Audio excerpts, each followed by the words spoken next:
तो आप लोग कैसे हैं? आशा करते हैं कि आप लोग अच्छे होंगे। देखिए बच्चों, आज जो है हमारी दुनिया पाठ का वायुमंडल एवं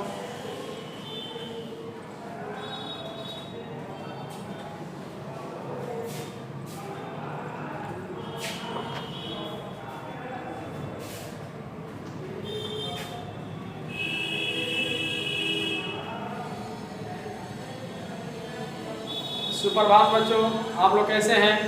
आशा करते हैं कि आप लोग अच्छे होंगे।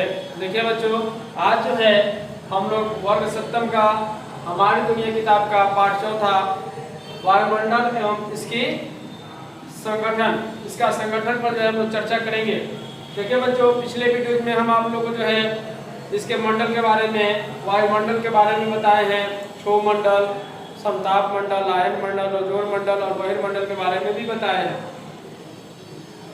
आप लोगों को ये भी बताए हैं कि वायुमंडल में कितनी प्रतिशत जो है कौन से गैस उपलब्ध है। जैसे कि नाइट्रोजन जो है 78.03% है, ऑक्सीजन जो है 20.99% है, आर्गन जो है 0.94% है और जो है कार्बन डाइऑक्साइड 0.03% है और जो है हाइड्रोजन, हीलियम और ओजोन जो है 0.01% है। कुल मिलाकर 100% हो रहा है। बच्चों, आप लोगों को जो है जो परसेंटेज हम लिखवाए हैं उसके आधार पर और कंसेप्ट के आधार पर भी आप लोग इसका आंसर दे सकते हैं। तो आप लोग का फेयर तैयार हो रहा होगा और जो है किताब भी आप लोग भली भांति घर पे पढ़ रहे होंगे, आप लोगों से हमारी उम्मीद है। देखिए बच्चों, आज जो है सही विकल्प चुनने का जो है क्वेश्चन आंसर देखते हैं। कह रहा है पृथ्वी की सतह से ऊपर की ओर जाने पर सांस लेने में कठिनाई होती है। क्योंकि कठिनाई क्यों होती है बच्चों? तो कठिनाई होने का क्या कारण है आप लोग जानते हैं?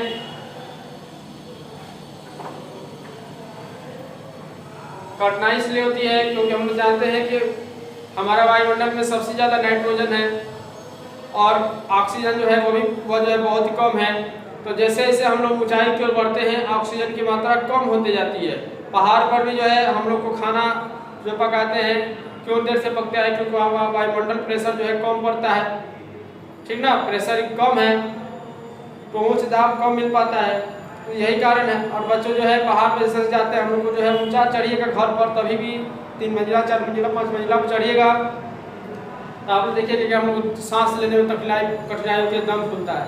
ऐसे क्यों होता है? क्योंकि जैसे हम ऊंचे स्थानों पर जाते हैं तो ऑक्सीजन की मात्रा कम होती जाती है और चूंकि मनुष्यों को जो है ऑक्सीजन चाहिए, नहीं तो जो है सांस लेने में कठिनाइयाँ होगी। इसलिए इसका आंसर होगा वातावरण में ऑक्सीजन की मात्रा कम हो जाती है, ठीक ना। इसका आंसर लिख लेंगे। 2 नंबर क्वेश्चन कर रहा है पहले कौन सा भाग गर्म होता है? देखिए बच्चों, ऐसे में देखा जाए मैंने कौन सा भाग गर्म होता है, सूर्य से जो किरणें आती हैं उसे कौन सा भाग गर्म होता है? तो जब सूर्य किरणें पड़ेंगी तो जाहिर सी बात है कि सबसे पहले ऊंचे पर्वतों पर पड़ेगी, तब जो है उससे जैसे सूर्य जो है ऊपर की ओर जाएगा उससे जो है नीचे की ओर प्रकाश आएगा। लेकिन यहाँ पे अपोजिट होता है, उल्टा होता है। यहाँ पे सूर्य के प्रकाश से सबसे पहले पर्वत पहाड़ गर्म नहीं होते हैं, बल्कि सबसे पहले वायुमंडल जो है वायुमंडल गर्म होती है। समझ में आ रहा है ना? वायुमंडल गर्म होने के बाद ही अदर चीजों को जो है इस पर असर पड़ता है। तो इसका आंसर क्या होगा? वायुमंडल। इसको आप लोग लिखेंगे। 3 नंबर क्वेश्चन कर रहा है वायुमंडल में ऑक्सीजन की मात्रा है मैंने कितनी है? तो हम पिछले वीडियो जो भी आप लोग को बता चुके हैं उसका जो बता चुके हैं कि वायुमंडल में कौन सी गैस जो है कितनी मात्रा में उपलब्ध है, अभी भी बताए हैं इसके पहले। तो 20.99% ऑक्सीजन की मात्रा जो है हमारे वायुमंडल में उपस्थित है।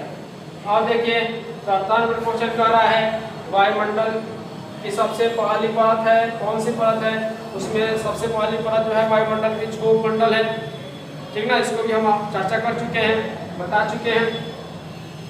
उसके बाद कह रहा है अगला next question last 5 number, radio तरंगें किस परत से परिवर्तित होकर पृथ्वी पर वापस लौटती हैं?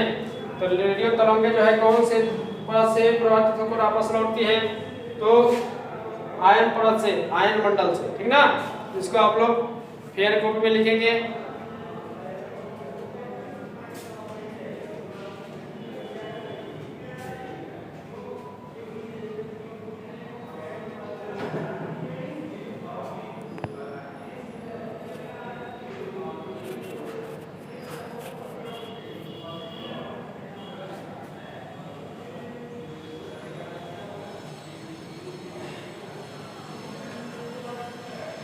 तो बच्चों देखिए, आप लोग जो भी कॉन्सेप्ट लिख रहे हैं उस कॉन्सेप्ट को याद भी कीजिए और उसे कॉपी में भलीभांति भी लिखिए।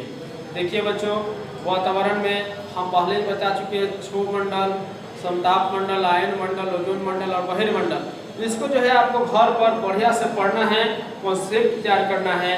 क्षोभ मंडल जो है कितनी ऊंचाई तक फैला हुआ है, ठीक ना, उसमें क्षोभ मंडल की क्या विशेषताएं होती हैं, क्षोभ मंडल में क्या विशेषताएं होती हैं, उसको यही बताए हैं आप लोगों को। जो क्षोभ मंडल में बादलों का निर्माण होता है, मौसम संबंधी घटनाओं का घटित होना क्षोभ मंडल में होता है। तो क्षोभ मंडल में बादलों का निर्माण होता है, वर्षण होती है, तेज हवाएं चलती हैं, आंधी तूफान चलती हैं, इस सब बातों को हमने बताया है। इसी तरह अधर भी मंडलों के बारे में हम बताए हैं। समताप मंडल है जिसमें कि बादलों का निर्माण नहीं होता है, समान तापमान होता है। तो जो भी हम लोग हवाई जहाज देखते हैं, जो या हेलीकॉप्टर वगैरह जो भी चलते हैं हवाई जहाज वगैरह, तो हवाई जहाज जो है समताप मंडल में ही चलते हैं। इसका क्या कारण है? कारण यही है कि वह जो एकदम नीट एंड क्लीन होता है, साफ होता है, और जो उसमें बादल नहीं बनते हैं, इसलिए वह क्या होता है, एकदम साफ दिखाई देता है, बराबर एकदम प्लेन दिखाई देता है। समझ में आ रहा है ना। तो इस तरह से सारे मंडलों को जो है आप बारीकी से समझने का प्रयास करेंगे और इसे ज़्यादा हड़बड़ाहट से नहीं पढ़ना है, बल्कि इसे मंद गति से, धीमी गति से पढ़ना है और सारे चीज़ों को, कॉन्सेप्ट को दिमाग में याद करते चलना है। इस चीज़ों को आप लोग लिख लेंगे और इसे याद भी करेंगे। तो आज के लिए इतना ही। जय हिंद, जय भारत।